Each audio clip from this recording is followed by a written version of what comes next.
Hey everyone, and welcome back to Dallas Cowboys coverage, or what today I'll be calling the Texas Rangers report. The Cowboys are kind of in this rough spot of the offseason where, in between free agency and the draft, not much is going on. So just figured with opening day tomorrow, I figured I'd do a quick Rangers video. So hopefully you guys like it. Let me know, if you want me to do more stuff like this for, the Rangers or any other DFW teams. But yeah, I'm just going to kind of go over some of their offseason moves.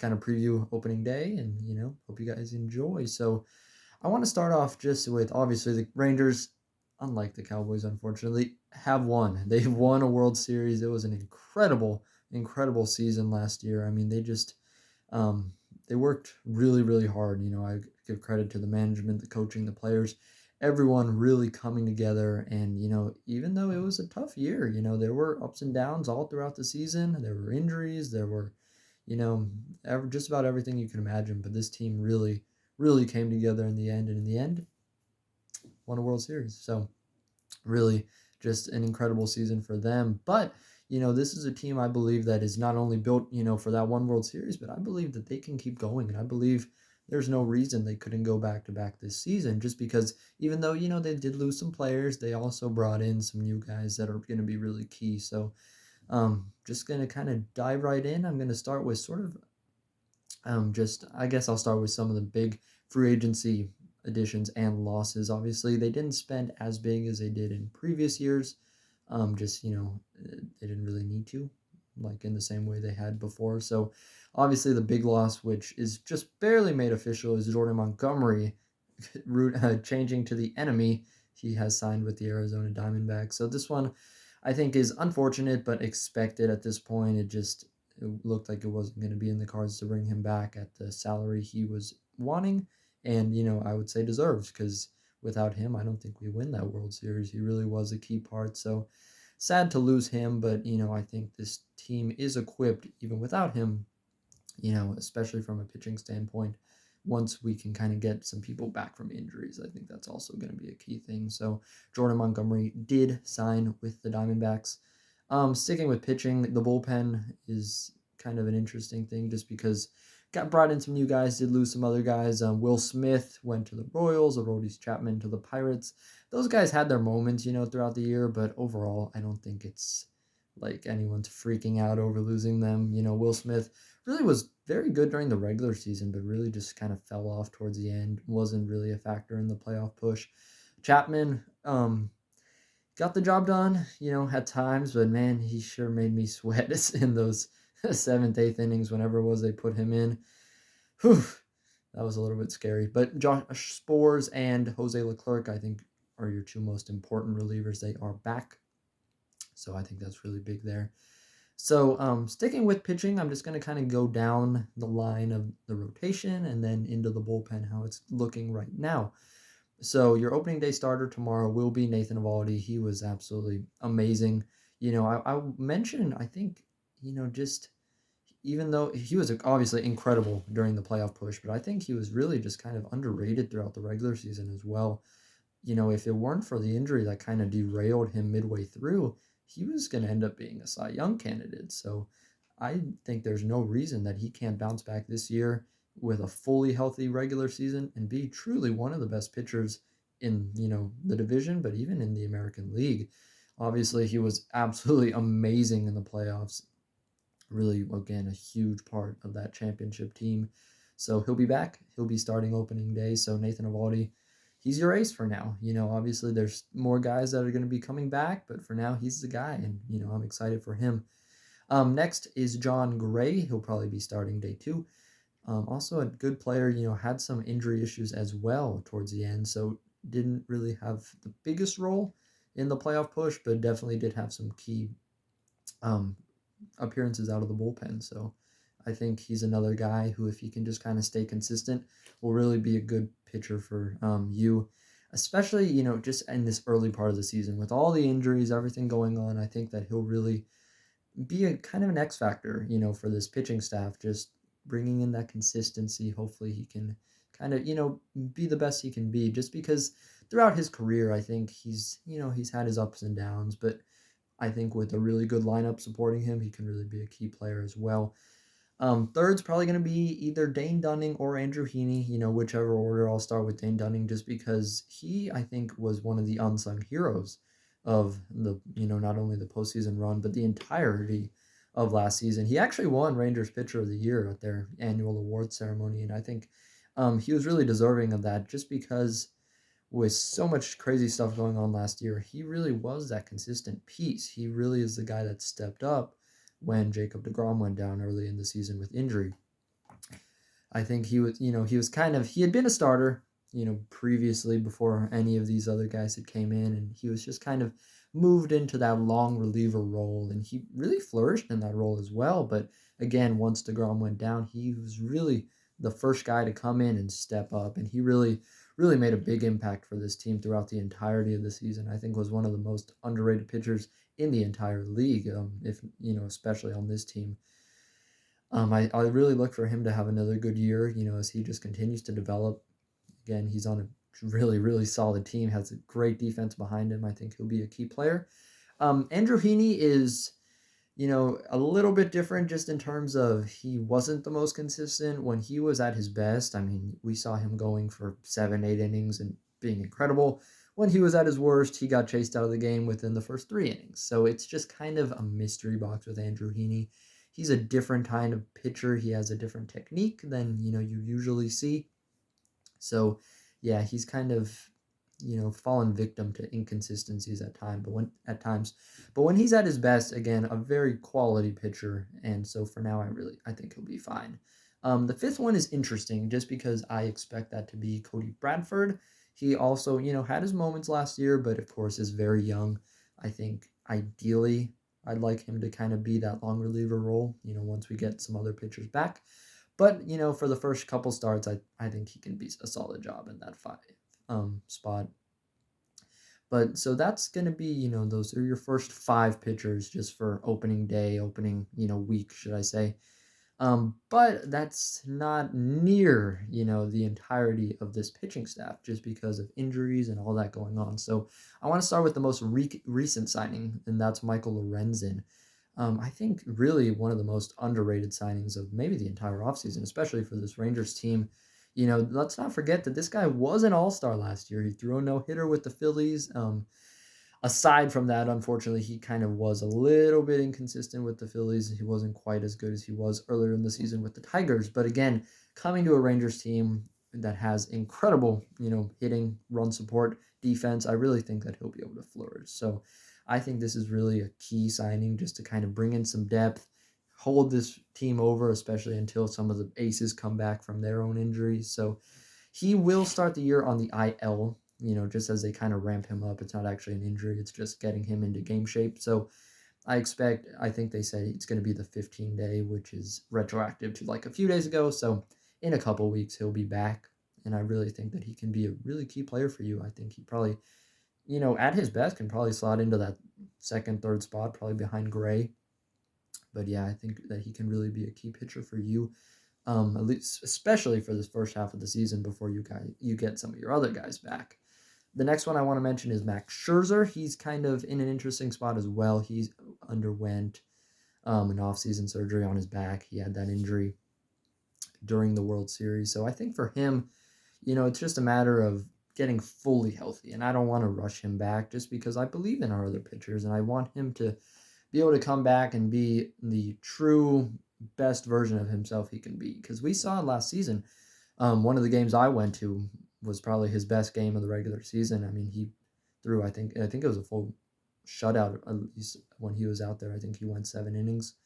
But, when you have a fully healthy, just at his best Max Scherzer, that is a very, really, very, very good pitcher for you. And he, I think, has just had, there's been injuries. And obviously, he's an older guy. But, once he's at his best, I think he can really be a key player for you throughout the season. So he's actually ahead of schedule. At least that's what I've heard on his injury timeline. So maybe he avoids the 60-day IL. I think that kind of be the ideal outcome if you could get him back sooner than later. But again, just keeping him, healthy throughout the year, I think is going to be the main thing. So just letting him work his way all the way back. There's no rush. Let's just get him healthy. That way he can hopefully stay healthy for the rest of the year. Along with pitchers, I also want to mention Mahle. He is an interesting case as well because he's like deGrom is coming off of Tommy John surgery, so expect him to make his return later than Scherzer, but kind of maybe towards the middle of the year, probably a July August return. So for him, Tyler Mahle, I think he's also just an interesting one. This was not the signing I really expected just because coming off of the injury as well, but again, you got pretty good value. If he can come back and be at his best, that's, again, another really, really good option for you towards the middle of that rotation. And then finally, the big X factor is Jacob deGrom.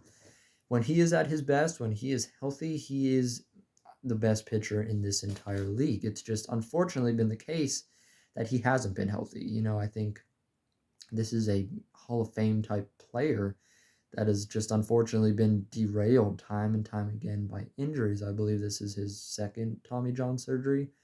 I think that's right.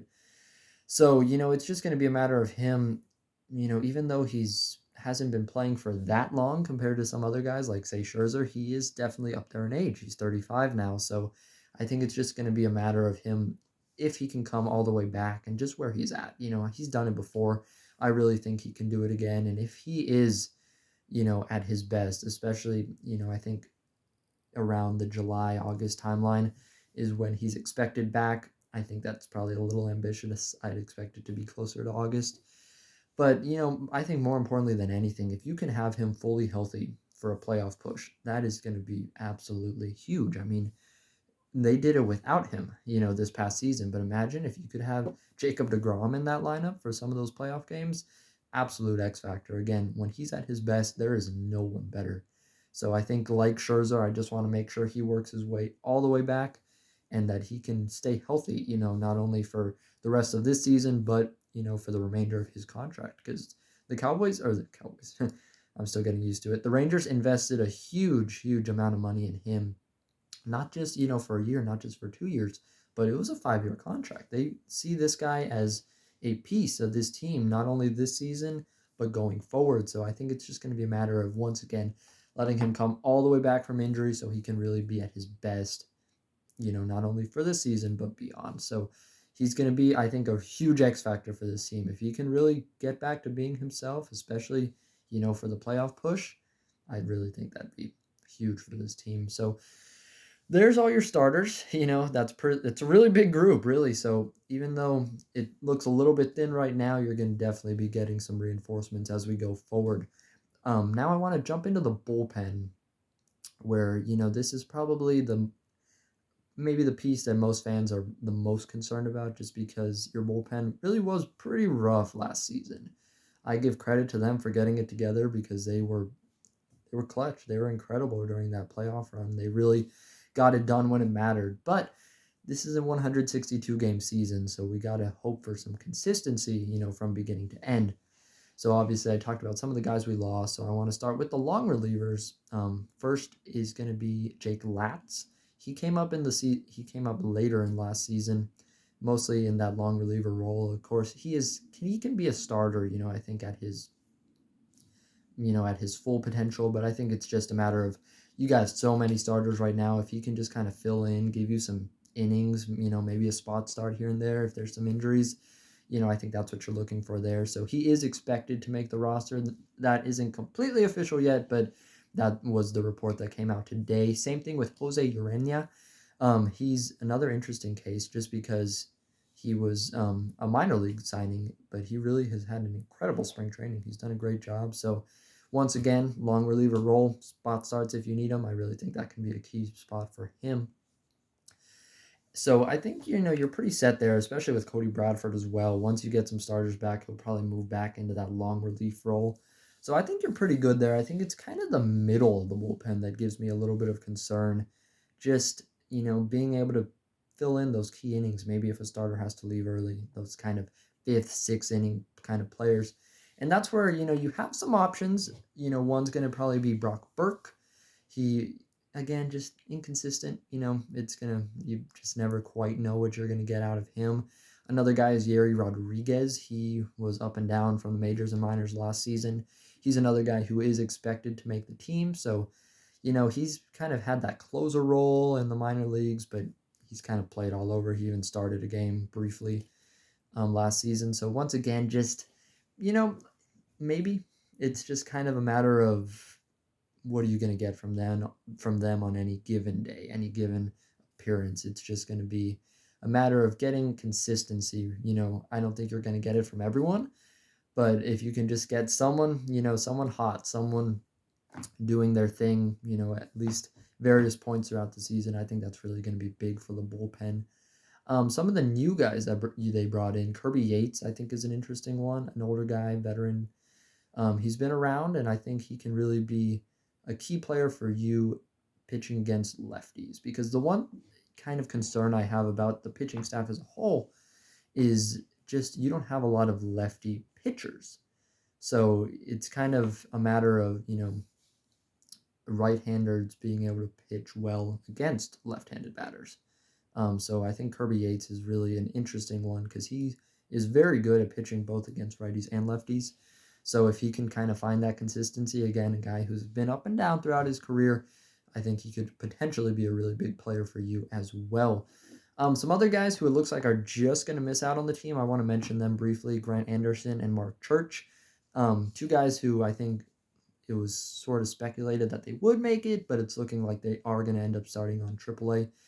Those are two guys who, again, Grant Anderson had his moments last year, just kind of inconsistent. Mark Church, though, is a really interesting one for me just because I think he can be potentially a setup closing option once he can kind of really fully, just be here, just because he's a prospect. He has yet to make his debut, but he has really, really good stuff. He can throw the ball really, really hard, and I think, if you can just get another power arm like that, especially in late innings, if you can get that consistency, I could really see him as a key player coming up, not on opening day, but later on in the season. So, those are kind of the middle guys. Going in now to the end is, the setups and the closers. And I think that's going to be interesting of, where that stands. Obviously, in the playoffs, Sborz was your main setup man, and José Leclerc was your closer. I expect that's how he'll start, the season. Bruce Bochy has yet to commit to a full-time closer. I think it's just kind of going to be a matter of, once again, who's hot at that moment, who's the most consistent. Another key one is David Robertson. He is a new signing. Again, older guy, veteran, but he really has had some good moments throughout his career. Maybe he ends up being the closer. It's just going to kind of depend on who's willing to step up and really embrace that role. I don't expect, especially at the beginning of the season, for it to really be one guy. I think any of those three could be your closer on any given night. So once again, it's just going to be a matter of, who's hot at that moment, who's fresh, who's consistent. And I think, as the year goes on, it's just going to be a matter of getting those guys, just consistent. I know I'm saying that a lot, but just getting them, in a place where they're comfortable with Jonah Heim, with Kissinger, whoever the catcher is, whoever, the lineup is, there's going to be some change. And, especially for the new guys like Robertson and Yates, just kind of getting acclimated to the team and, just getting to be in the best position to succeed for them individually, and of course as the bullpen as a whole. So that's kind of where we stand. I think there's some good there, and there's some, reason to be positive, but there is still some questions. And so obviously you have a lot of guys. It's just going to be a matter of who can step up, who can be consistent, and, we'll just have to see. So that's a lot of pitchers. Now I'm going to go ahead and get into the lineup. And this is a lineup that I'm really excited about. So I'm just going to go through what I project to be the starters for opening day. They haven't, again, announced that officially, but I think we kind of have a pretty good idea at this point. So first, leading off and playing second base is, of course, Marcus Semien. He's the model of consistency. I got to say, I think he's become maybe a little bit underrated just because he didn't have the best playoff performance, in terms of making the big plays like, Seager and Garcia did. But I want to be clear, he is one of the best players on this entire team. He's so consistent, and he had really an incredible regular season last year. He was actually, if you didn't know, third in MVP voting, just behind Shohei Ohtani and Corey Seager. So, they don't give those out to anyone, it's just he was really, really consistent throughout the entire year. I think he may have became the first player in MLB history to actually play every game possible in a given season, because not only did he play all 162 during the regular season, with this team winning the World Series, he played every single postseason game. He didn't miss a start. He was in the leadoff spot every single game. To me, that is incredible, just because, the way sports works, baseball, any sport really, just the injuries are so tough. But to have a guy that's durable, to have a guy that, like Bruce Bochy says, he can just pencil in at that number one spot every single game, to me, that is really invaluable in this league. So Marcus Semien, I expect him to do it again. Why not? Maybe he'll play all 162 again. So that's obviously going to be the goal. But either way, you can't ask for anyone better to be leading off. You also can't ask for just about anyone better to be hitting number 2, and that is shortstop Corey Seager. World Series hero. Even though he's only been here 2 years, he is already a Texas Rangers legend. I would not be surprised that when it's all said and done, there's a statue of him in front of Globe Life Field, just because he is that guy. Man, he just was so incredible during that World Series run. I'll say, other than the Rangers actually winning it, on that final strike, my favorite play from the entire thing was his home run in Game 1 of the World Series. Man, that was just an incredible moment, just seeing that stadium just go crazy, because, I don't think you can understate how important that Game 1 is of any series, much less the World Series. Just, hitting that game or tying home run, bringing it into extras, and then, of course, Garcia, the legend, growing as he hit that walk-off home run.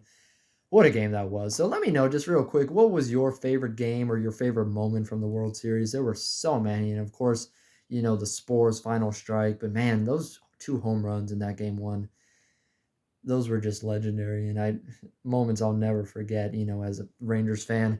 It was just incredible just to see this team, after so much heartbreak and being so close, in 2010, 2011, to finally put it all together here in 2023. It was so amazing to see. And hey, there's no reason they couldn't go back in 2024, and that is going to be the goal. So continuing with the lineup, is at number 3, I expect to be Evan Carter, the kid, the not unsung hero, but rather the player that, if not for Garcia's injury, may not have even been there. Evan Carter had been tearing through the minors. He was obviously a very highly anticipated prospect for the Rangers team.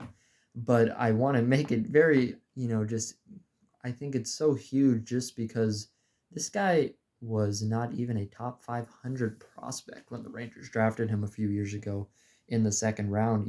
This is a guy that was unheard of. And the Rangers were widely just, criticized for the pick, because it's like, wait, who is Evan Carter? Well, I think just about the whole world knows his name at this point, at least the baseball world, because he was just so good. He got called up, less than a month before the playoffs started, again, because of that Garcia calf strain issue.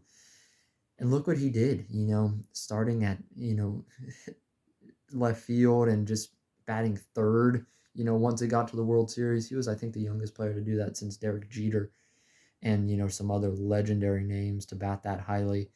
It was just incredible what he was able to do so quickly. And again, a guy that was so unnoticed and underrated throughout his high school career, just with the the Rangers were able to find in him was just incredible. A diamond in the rough, and man, he's shown out on the diamond, since he got here. Just, again, I just got to make this clear, this time last year, he was in Double-A. He was there in Frisco for the Rough Riders, and just his ascension has been absolutely incredible. Let's not forget, this is his official rookie season. So, I just think that he was so good, and just to see what he can continue to do going forward is just going to be so exciting. So, Evan Carter, already Rangers legend, but man, he's just getting started. Only 21 years old. Absolutely incredible. So, Batting fourth, the cleanup spot is the legend himself, El Bombi, Adolis García. Man, if you didn't know his name before this World Series run, you do now. Adolis García, forever going to be living in the nightmares of Astros fans and the dreams of Rangers fans. He was incredible. I mean, just his clutchness throughout the playoffs was just unmatched. I mean, the plays he made, not only in the World Series, but against, that Astros team was incredible. I will say, of the whole playoff run, obviously the World Series was the sweetest, but man, it felt good to beat those Trastros, didn't it?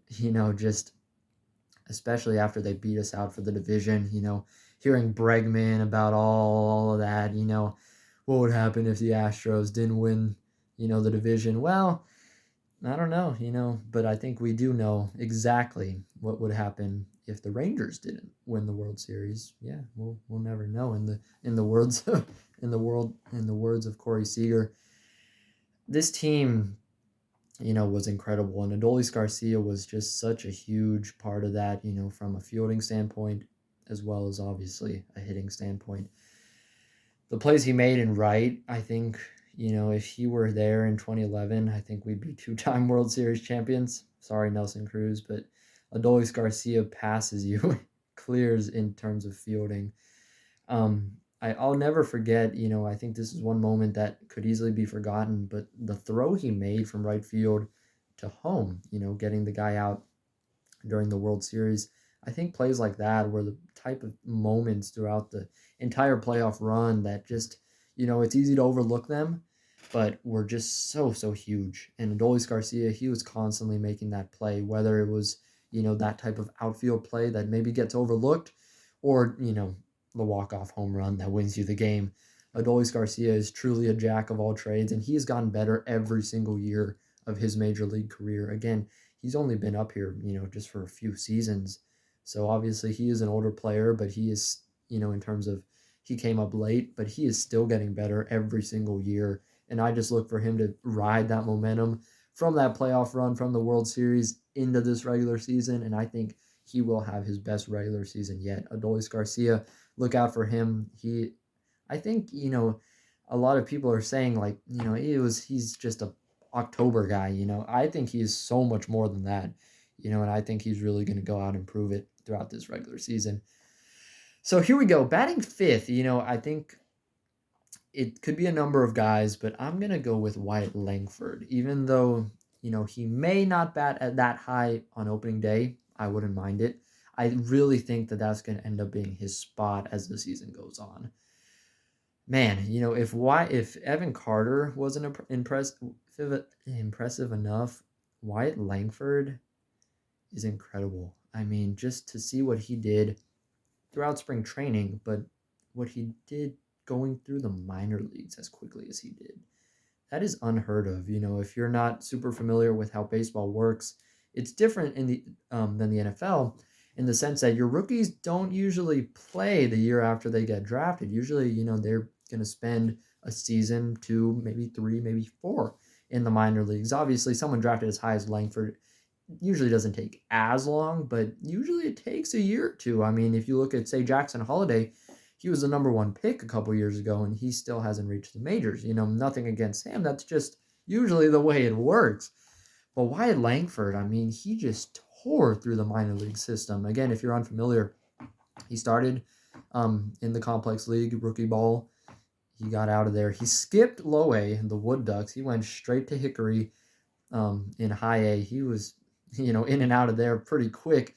Then went to Frisco, the Double A affiliate in the Rough Riders.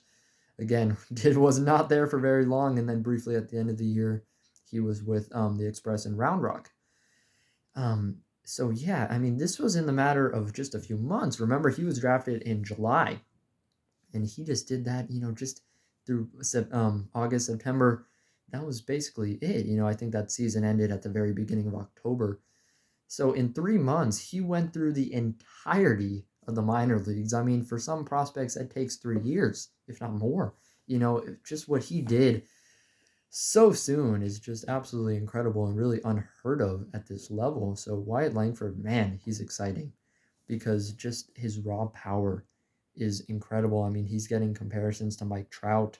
And even though that's, it sounds crazy, if you watch him play, it's just, this guy is phenomenal. And what he's doing, again, at only 22 years old, he's been incredible. He's been the best at every level. He was obviously a great high school player.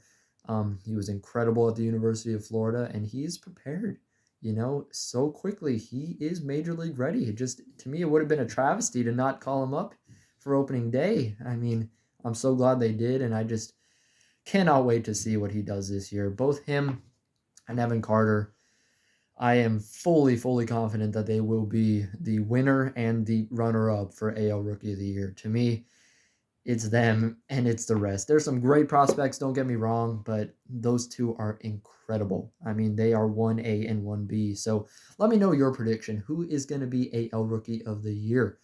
Evan Carter or Wyatt Langford? In my opinion, those are your two options. If you want to pick someone else, fine. But in my opinion, it's going to be them two. Just because I think Wyatt Langford has a higher ceiling, I'm going to go with him. But again, it could be either one. And in the end, this kind of reminds me, for Cowboys fans, of Dak and Zeke in 2016, where, I think when it's all said and done, they're going to be splitting this award in half, because I think both of them are just going to have incredible rookie years. And just adding this on to the talent you already have in, Seager, Garcia, Semien, and of course the rest that I haven't even got to yet, this team is scary. This team, to me, there's no reason they can't go back-to-back, because if you're just looking on paper, I think this team actually has a chance to be even more talented than the team that won the World Series last year, just because, a full season of Carter, a full season of Langford, you didn't have that last year. And now if you can have that throughout the season, and then, of course, for the playoff push, and then in addition to that, Jacob deGrom healthy for the playoff run, along with Scherzer and the other pitchers, there's no reason this team cannot be even better than the team that won the World Series last season. So, as a Rangers fan, I am so excited, just because this team, they won it all, and still I feel like they can get better. And that's pretty special, if you ask me. So, moving through the lineup 6, I'm going to go with Josh Jung. I think, honestly, the fact that he's batting that low just shows how deep this team is. Josh Jung is an incredible player. Obviously another guy that battled injuries. He had a broken finger, but he came back from that and was incredible. I think is one of the most underrated fielders in this game. The work he does at third, it just feels like it is a laser from third to first every single time. He's so good. And, hitting, I think he can use, just getting a little more consistent. He strikes out a little bit too much, just kind of working on that discipline, I think will really be big for him. But he's got the power. He's able to make contact as well. I think he can potentially be, just another huge player for you. I think just because Carter and Langford, are kind of overshadowing him just because they're kind of the youngest guys now, Josh Jung is still so young. I think this is his officially, I want to say, because even though, so this is really just his second season. Really, he came up at the end of 2021, but last year, again, was technically his rookie season, much like this year will be Evan Carter. So let's not forget, this guy is still so young. This is his second full season, and he was already an all-star last year as a rookie. And, I just think that can't be stated enough, that Josh Jung is still one of these young guys. And, I just can't wait to see how he continues to develop. To me, he will be your best third baseman, obviously, since Adrian Beltre. But, when it's all said and done, I really think that he can be one of the best you've ever had. He's, again, just getting better every single day, and I can't wait to see what he can do for a full season. Of course, especially if he can stay healthy, like, I think we all hope he does. So, slotting into the 7th spot, I'm going to go with Jonah Heim. Again, when your 7th spot hitter was an all-star last year, again, it just shows how deep your team was. Yet again, another guy who dealt with some injuries, later in the year. Obviously, he didn't have the best postseason just because, battling back from that injury. I think a lot of people thought he wasn't going to come back at all. So for him, what a warrior just to get back and to be able to contribute, because obviously, even though his hitting wasn't quite as good as it was earlier in the season, he is a very consistent catcher. Excellent framer. He was an all-star for a reason. And again, just, he's a little bit older in terms of age, but still a young guy in my mind in terms of experience. I believe that he is still ascending. He's still getting better. And again, this is a guy that was already an all-star. I think, there's no reason he can be even better this season. You have a great catcher in Jonah Heim, and I'm just really excited to see what he can do. Batting eighth, as we continue to go through it, is probably going to be Jared Walsh. He is going to be making the team. The Rangers will be selecting his contract early tomorrow, just because of the injury to Nathaniel Lowe. But I want to be clear, Jared Walsh is another guy who is kind of interesting just because he was an all-star just a few years ago, I believe in 2021. Another guy who dealt with some injuries, kind of slowed him down, ended his Angels tenure. I think that Jared Walsh could potentially be one of the most underrated, and impactful players for this team this season. This is a guy that was just signed to a minor league deal, but the work that he did in spring training was really, really excellent. He was batting over 300. He had some great hits, some home runs. I really think that he's going to be an excellent Nathaniel Lowe replacement, just until he can come back and be fully healthy. So Jared Walsh, I think, I don't know. I have a good feeling about him. So I think that he really, really will do a good job. Again, he's batting eighth. I think you can live with that for sure. Of course, just until Nathaniel gets back. But I really think that he can be a very, very good depth option, just in case you were to have injuries going forward. He can fill in at first base. He can DH if you need him to. I really think he's going to be one of the more underrated players this season. But I look for him to get off to a fast start. I really think he'll surprise some people. So looking forward to see him. And I will mention Nathaniel Lowe real quick. He is going to be starting off on the injured list just because of the injury he suffered during spring training. I think the timeline is kind of like a 2 to 3 week type of thing. But again, this lineup is so deep. You have so much incredible depth that I think they'll be fine. But once again, Nathaniel Lowe is just another player I think who is just really so underrated just because of this team being so full of high-level talent. But he was a Golden Glove player last season, a Silver Slugger the season before. He really does it all, at first base. He is really just a player that can be consistent in every aspect of the game. So, if he can get back to full health, look for him to be another big player for you as well. And then finally, at the 9th spot will be Leody Taveras. Your outfield now with Wyatt Langford and Evan Carter is so deep. I do expect that he will be your primary center fielder, for most of the season. Langford, maybe will work his way in. I think he can rotate really at any position. Left field's probably his most natural. So, maybe at a time, I think the ultimate lineup, when it's all said and done, will probably be Langford in left, Carter in center, Garcia in right. But, for now, I think Langford will be your designated hitter. I didn't mention that earlier, but I think that's kind of where he's going to slot in. Just, that bat of his is just too good to not be utilized. So, obviously, the Leody Taveras is a guy that, was in all-star consideration as well last season. He's really a great fielder in center. Not the most consistent hitter, but he can make contact, and he has wheels. So, he gets on base, he can really be a key base runner for you. So, again, this is your 9th guy. I know that there's teams throughout the league who would have him batting so much higher, but I think it just, once again, shows the depth of this team, everyone willing to play their role. And, this is why you had so much success last year. So, you have some new guys, obviously.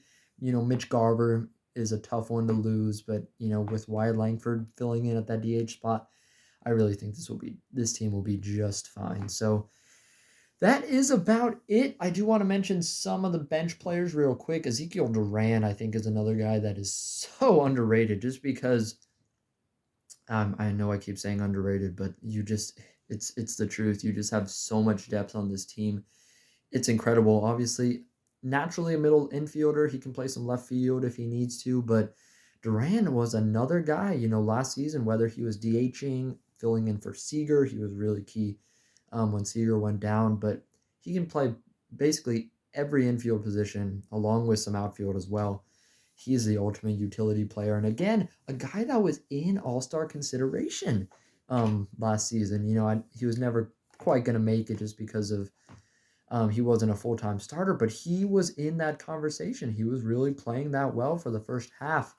Once everyone came back, he kind of fell out of favor just a little bit, but as a bench option, as a depth option for really any position, he's really, really going to be a key player for you as well. Injuries, God forbid anyone really key goes down, but it's a part of the game. And when you have good depth options like him and like the next player I'm going to talk about, that really makes all the difference, in a team like this, getting through a 162 game season, to be able to get to that point, to make another postseason run. So all these guys, even though they won't be opening day starters, they can potentially be really, really huge players. So next one I want to talk about is El Blondie. Travis Jankowski has kind of become a fan favorite. He really did an excellent job filling in for Adolis García when he went down in the World Series. That's what I'm talking about. Little did he know he was going to end up being, replacing Garcia on the biggest stage, and man, he did it seamlessly.